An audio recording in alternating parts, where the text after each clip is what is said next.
Hi everyone, welcome to the Lisa Loves Stitch and Flosstube. My name is Lisa. I'm coming to you from sunny Brisbane in Queensland, Australia. And it's actually a nice day today. Yesterday we had a dust storm. It was like it looked like fog outside, but it was dust and smoke. There have been about 50 fires in southeast Queensland and also across the border in New South Wales, and the hardest hit areas have been the poor farmers out west who are dealing with drought to the point where they've lost so much water. There's no water and they're having to truck it in. And they're having to put down their animals because they can't afford to feed them and keep them alive. And, some people are just having a shower once every 4 days and living on tin food and doing it really tough. And, sometimes it's good to remember how privileged we are that, there's people out there doing it really tough, and my heart goes out to them because not only are they dealing with a dust bowl, they're dealing with fires. There's been 4 homes lost so far. They can't even sell up because, what are you going to sell? A dust bowl? So anyway, it's really hard.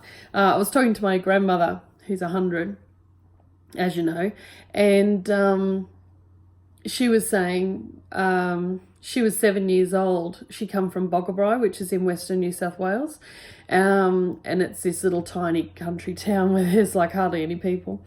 Anyway, sorry for the cough. Nan said she was 7 before she saw rain. There was a big drought, and she said there was great cracks in the ground, and people survived on well water.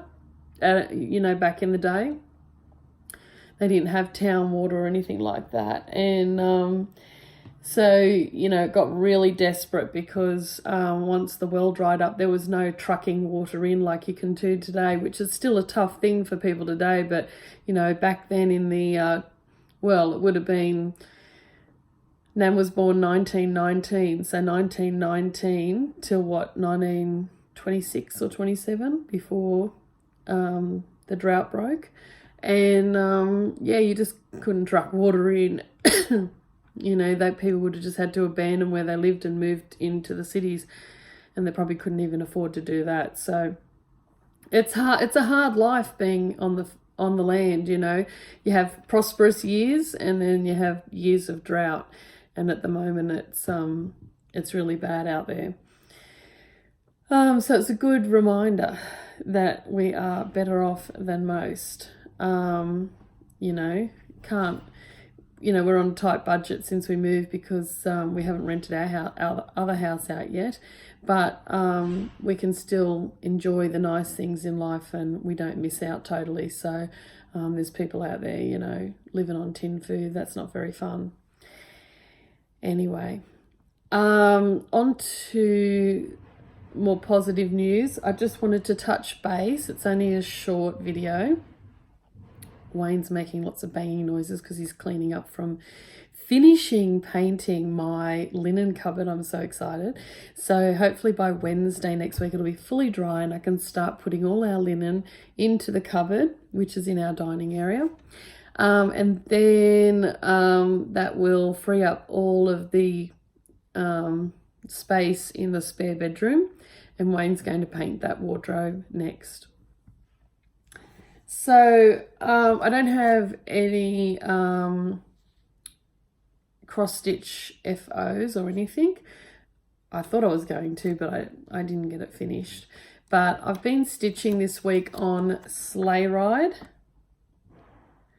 by Mill Hill. It's called Celestial Sleigh, and it's a really cute stitch. I really love this. I love the colours. It's just going to be so cute. And this is where I've gotten up to. If I put this around. So the other week I had only done mainly this bit. And now I've done all of and a bit of this bit, and now I've done all of this sleigh. Now I was supposed to do it in the, I don't know if you can tell there's a lighter blue to the dark blue, but I couldn't find it at the time, so I just went, bugger it, I just want to keep going. So I did it in the dark blue, but I don't think it really matters. So now I've just got the bottom part of the sleigh, which is actually the main part of the sleigh is actually all beaded. So I've really only got to stitch the cloudy bit that it's flying on, and then I can start beading. So that's really cool. So I'll just show you to compare.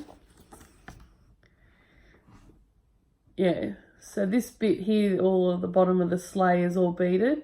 So I've just got the cloud to do, and there's some beading in that, and then come back and do all the beading, and then put the charm on, and it's done. So I'm really enjoying that. That's just the back. I'm just stitching one stitch at a time, like finishing an actual stitch each time.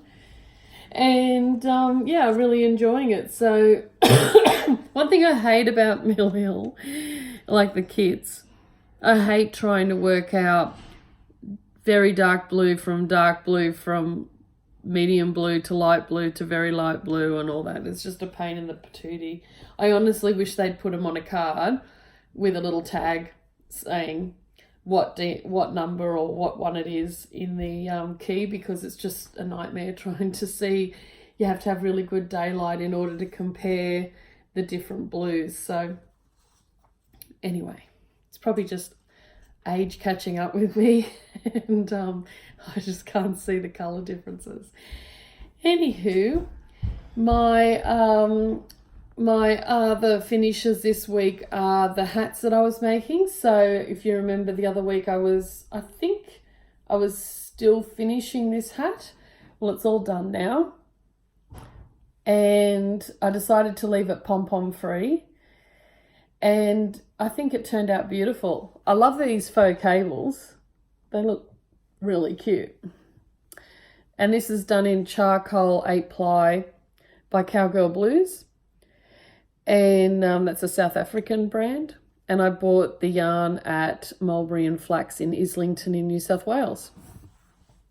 So if you're in Newcastle, go to Islington, Mulberry and Flax. They have fabric there and lots of cute little things and kits and things and knitting items and lots of yarn. And then this one is, this pattern was Wavy Legs by Jodie Brown of Mrs. Brown's Bags on Instagram, or Grocery Girls. And this one is another of her patterns called Sweet Felicia. It was for one of the fibre festivals, and yeah.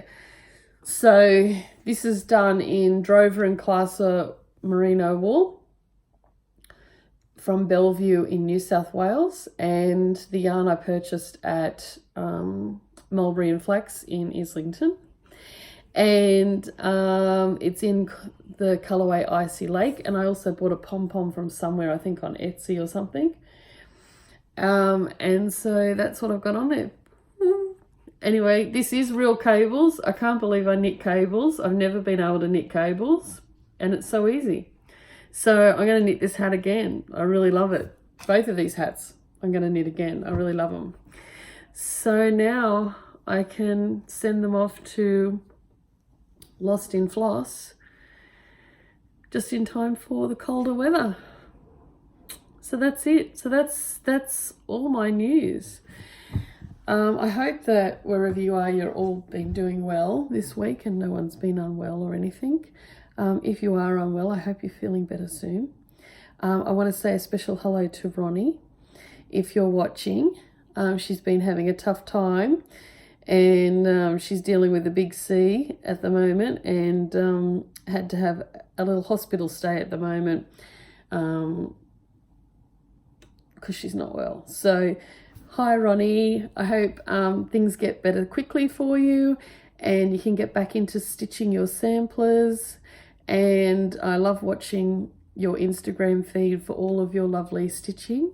And hopefully you'll be back into it soon. And that's all, folks. And I just want to also say a special hello to Stitchy Ray if you're watching. I know you've had a hard time of it lately, and I'm just sending you a big hug, and sending you and Ronnie a big hug. And I hope you'll both be feeling more, well, just feeling more you soon. Okay, take care, everyone. Love you all. Bye.